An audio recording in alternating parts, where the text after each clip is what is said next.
Assalamualaikum warahmatullahi wabarakatuh. Perkenalkan, nama saya Nur Hafizah, Prodi Ilmu Hukum, NIM 210950504088.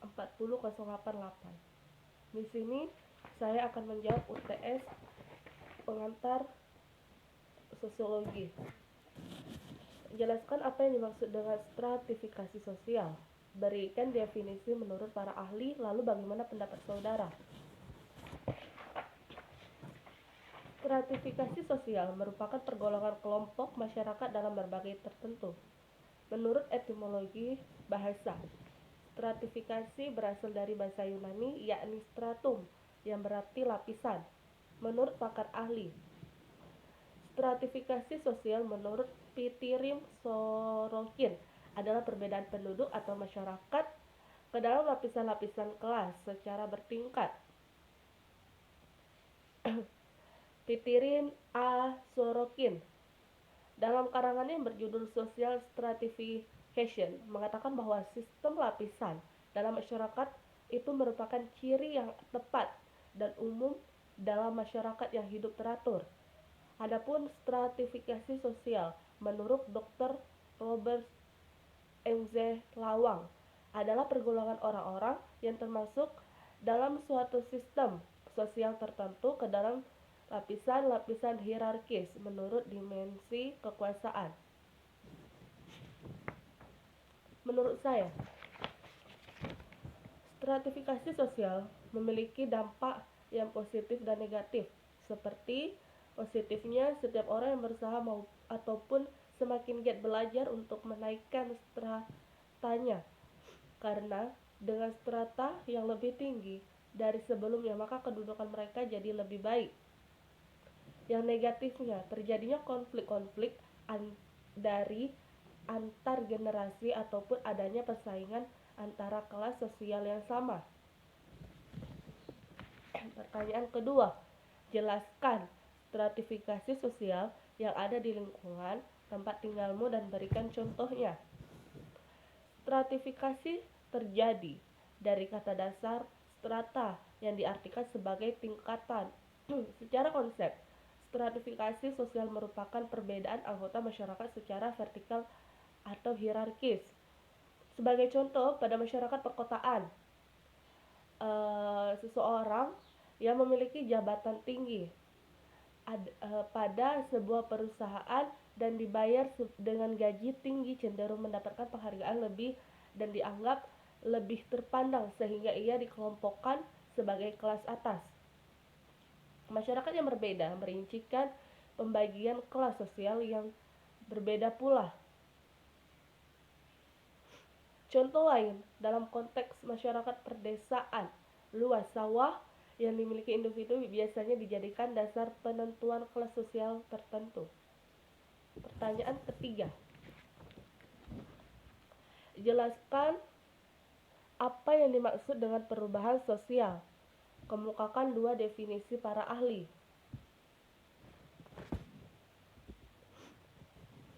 Perubahan sosial adalah bentuk peralihan yang merubah tata kehidupan masyarakat yang berlangsung terus-menerus karena sifat sosial yang dinamis dan bisa terus berubah. Karena pada hakikatnya manusia tidak bisa berhenti pada satu titik tertentu sepanjang masa, yang artinya mereka akan selalu mengalami perubahan. Baik itu perubahan yang tepat atau lambat, maupun perubahan yang kecil atau besar, masyarakat memiliki peran penting terhadap terjadinya perubahan sosial pada jangka waktu tertentu. Masyarakat inilah yang kemudian akan menghadapi faktor-faktor perubahan terjadinya perubahan hingga mengalami perubahan sosial itu sendiri. Setiap insan manusia memiliki sifat dasar yang selalu tidak puas, jadi wajar jika manusia terus berkembang dan melakukan banyak perubahan yang memenuhi kebutuhan hidupnya. Menurut para ahli,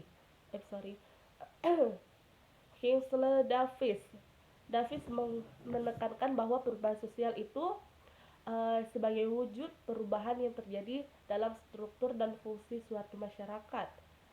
Adapun Samuel Cowling, perubahan sosial merujuk pada kodifikasi dalam suatu kehidupan manusia kodifikasi tersebut bisa terjadi karena sebab dari internal dan eksternal yang mengakibatkan perubahan. Pertanyaan keempat, jelaskan faktor pendukung dan penghambat terjadinya proses perubahan sosial. Perubahan sosial tidak terjadi begitu saja tanpa sengaja dan faktor pendorongnya. Bahkan ada beberapa hal yang menjadi faktor terkuat terjadinya perubahan sosial termasuk tersebut bisa terjadi. Berikut ini beberapa faktor sosial yang terjadi. yang terjadi. Satu, adanya penemuan baru. Maksud dari adanya penemuan baru dalam sebuah komunitas tertentu akan membawa perubahan pada sosial pada sosial tersebut karena adanya budaya baru yang bisa menggantikan budaya lama atau mencampurkan menjadi satu kesatuan. Adapun pengaruh jumlah penduduk. Jumlah penduduk dapat mempengaruhi perubahan sosial karena dapat struktur atau tantangan masyarakat pada suatu komunitas. Jumlah penduduk juga akan menjadi kekuatan bagaimana perubahan sosial tersebut bisa terjadi. Semakin banyak orang yang menggunakan budaya baru, maka suatu budaya lama juga akan mudah hilang atau tergantikan. Adapun munculnya konflik, pertarungan atau pertentangan sangat wajar terjadi pada sebuah sosial tertentu. Konflik pada suatu sosial bisa saja terjadi karena adanya kemajumukan atau munculnya mayoritas dan minoritas dalam sebuah komunitas tersebut. Dari konflik inilah maka suatu sosial harus mencari jawaban dari masalah tersebut yang kemudian akan menghasilkan budaya baru, fenomena sosial yang baru.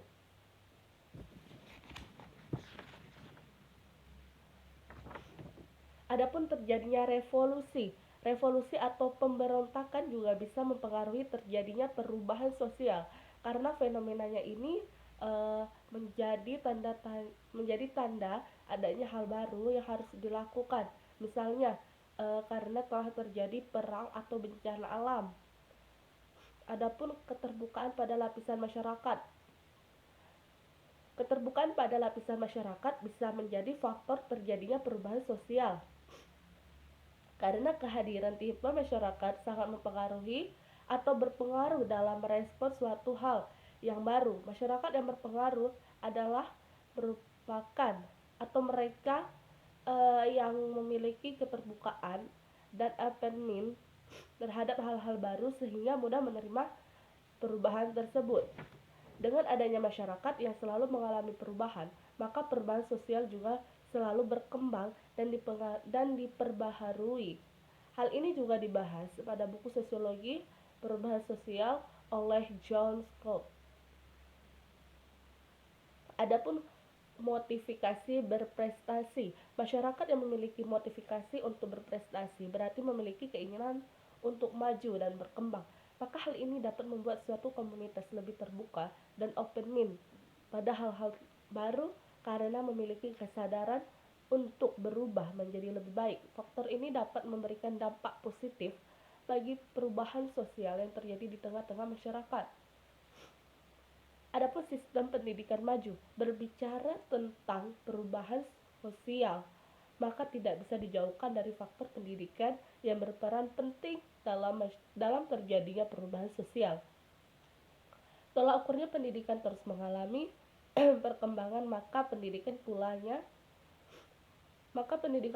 lah yang membuat seseorang menjadi belajar menghadapi perubahan. Maka semakin tinggi dan berkualitasnya pendidikan, maka akan besar pula peluang untuk memiliki perspektif dan wawasan seseorang untuk menerima perubahan. Adapun faktor penghambat perubahan sosial. Pertama, kurangnya hubungan dengan masyarakat. Kurangnya hubungan komunikasi maupun interaksi antar kelompok masyarakat bisa menghambat perubahan sosial.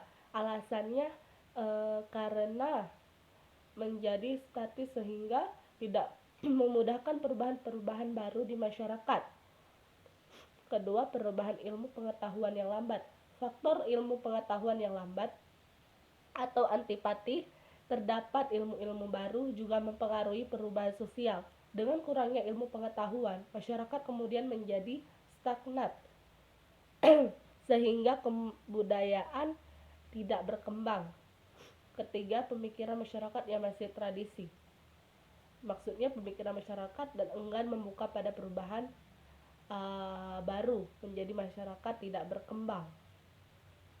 Terjadi kepentingan yang tertanam kuat. Kepentingan individu atau kelompok demi ambisi pribadi juga bisa menghambat perubahan sosial. Individu atau kelompok berkepentingan itu akan berupaya menghambat setiap ada perubahan-perubahan yang mengusik kepentingan mereka. Adapun kekhawatiran terhadap goyahnya integrasi kebudayaan, masuknya kebudayaan-kebudayaan baru dari luar yang dianggap sebagai ancaman bisa juga faktor penghambat perubahan sosial. Prasangka terhadap hal asing. Prasangka terhadap hal asing ini terkait dengan kekhawatiran terhadap anggapan akan terjadinya ancaman terhadap tantangan lama. Adapun hambatan ideologis, ideologi sebuah kelompok atau masyarakat memungkinkan terjadinya penolakan terhadap perubahan sosial. Jika perubahan itu bertentangan dengan ideologi, kelompok masyarakat itu akan menolaknya. Adapun adat kebiasaan masyarakat, anggapan bahwa adat istiadat sebagai suatu yang mutlak bisa menghambat perubahan sosial. Mereka akan menolak kendati perubahan sosial itu bisa jadi malah menguntungkan mereka. Pertanyaan kelima, sebutkan contoh perubahan sosial yang ada di sekitar tempat tinggalmu. Penyebabnya adalah sungai yang dulunya bersih sekarang menjadi kotor. Itu adalah menjadi faktor bagi masyarakat yang terdampak. Karena apa? Sungainya yang dulunya bersih sekarang kotor akan menyebabkan banjir. Dan mereka juga mencari ikan di sungai itu lebih agak susah karena air sungainya yang sudah penuh dengan sampah gitu. Adapun dulu sawah sangat banyak, tapi sekarang sawah sudah dijadikan lahan permukiman. Maksudnya sawah sudah dijadi lahan permukiman seperti yang dahulunya itu sawah ya, karena mungkin banyak masyarakat lainnya mereka bercocok tanamnya bukan padi lagi, bukan sawah lagi, tetapi sudah seperti menanam sawit. Jadi sehingga para petani sawah itu mengubah lahan sawahnya menjadi lahan permukiman seperti itu. Dulu hutan penuh dengan perpohonan, tapi sekarang pohon yang ada di hutan sudah digundul. Itu mengakibatkan maksudnya dulu yang hutannya itu masih alami, masih penuh dengan pepohonan, dan sekarang hutannya sudah digundul. Itu maksudnya mereka mengambil kayunya dan mereka mengelola, sehingga penyebabnya juga terjadi kepada masyarakat sekitar situ. Terjadi banjir, kerusakan alam, dan yang lainnya juga. Dulu lingkungan sangat bersih, tapi sekarang sudah menjadi kotor. Maksudnya kotornya itu seperti apa sih? Yang dulunya tuh bersih, gotong royong selalu ada di daerah kami, dan sekarang bahkan tidak ada lagi hewan-hewan tuh binatang-binatang seperti sapi, kerbau, kambing itu berkeliaran dan tidak ditempatkan pada tempatnya. Bahkan mereka membiarkan hewannya itu berkeliaran di sekeliling kampungnya, maka itulah yang menyebabkan kekotoran di dalam sebuah perdesaan gitu. Pertanyaan yang keenam, jelaskan apa yang dimaksud dengan kelompok sosial. Kemukakan 2 definisi. Kelompok sosial adalah 2 orang atau lebih yang memiliki kesamaan identitas dan berinteraksi satu sama lain secara struktur untuk mencapai tujuan bersama. Istilah kelompok-kelompok sosial diartikan sebagai kumpulan manusia yang memiliki kesadaran akan keanggotaannya dan saling berinteraksi.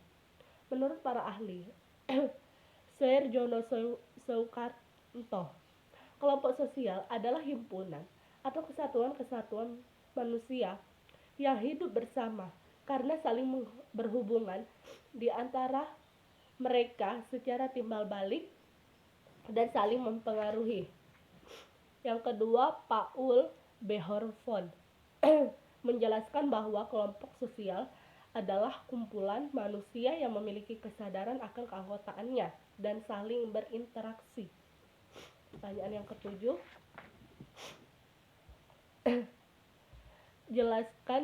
sebutkan syarat-syarat terbentuknya kelompok sosial. Syarat tersebut adalah yang pertama, punya struktur sosial sehingga kelangsungan hidup kelompok bergantung pada anggotanya. Ia mempunyai dan melaksanakan perannya. Yang kedua, punya norma atau kaidah yang mengatur hubungan di antara anggota kelompok. Yang ketiga, punya pola perilaku yang kurang lebih hampir sama. Yang keempat, punya sistem tertentu dan selalu berproses. Pertanyaan ke-8, jelaskan kekerasan menurut sudut pandang ilmu sosiologi dan bagaimana solusi yang ditawarkan oleh ilmu ini. Jelaskan pula perbedaan konflik dan dengan kekerasan. Secara umum, kekerasan dapat didefinisikan sebagai perbuatan seseorang atau kelompok orang yang menyebabkan cedera atau hilangnya nyawa seseorang, atau dapat menyebabkan kerusakan fisik atau barang orang lain. Solusinya, menguatkan pengendalian sosial, menguatkan budidaya saling memaafkan, mengembangkan sikap dan prinsip anti kekerasan, menanamkan nilai-nilai perdamaian, dan memastikan kebutuhan anggota dari masyarakat terpenuhi. Perbedaan dari kekerasan dan konflik tidak jauh beda, karena kekerasan itu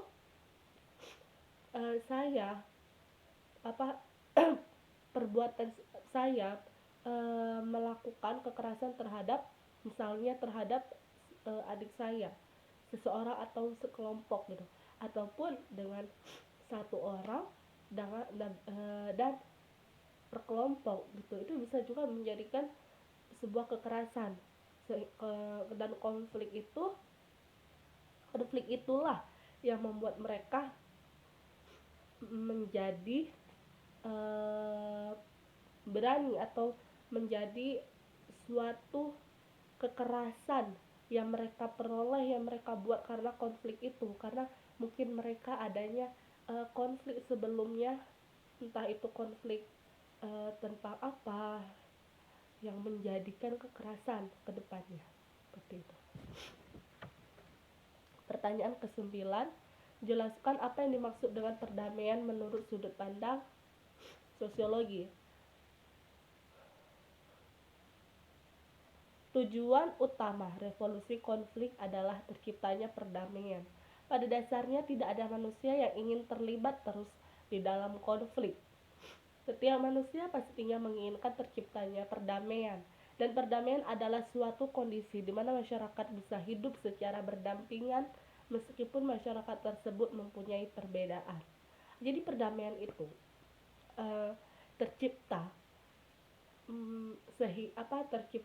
terciptanya perdamaian itu kalau di dalam masyarakat atau di dalam perkelompok itu sudah tidak ada lagi konflik. Itulah yang dikatakan perdamaian. Pada dasarnya manusia itu selalu ingin terus terlibat di dalam konflik. Karena apa?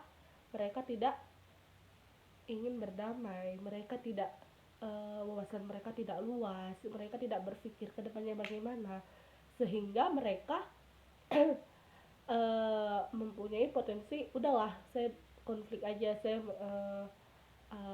membuat kekerasan saja, sehingga perdamaian itu tidak ada jika seseorang tidak tidak apa jika seseorang tidak mempunyai sifat seperti yang kekerasan, konflik itu, maka perdamaian itu akan selalu ada gitu.